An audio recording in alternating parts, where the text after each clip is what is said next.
আমি কি দিয়া ভজিব তোমার ওই চরণ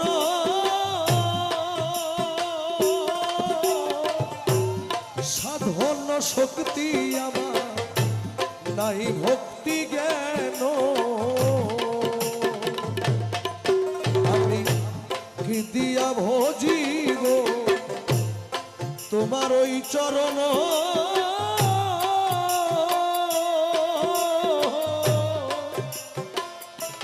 আরে দয়া সাধন শক্তি আমার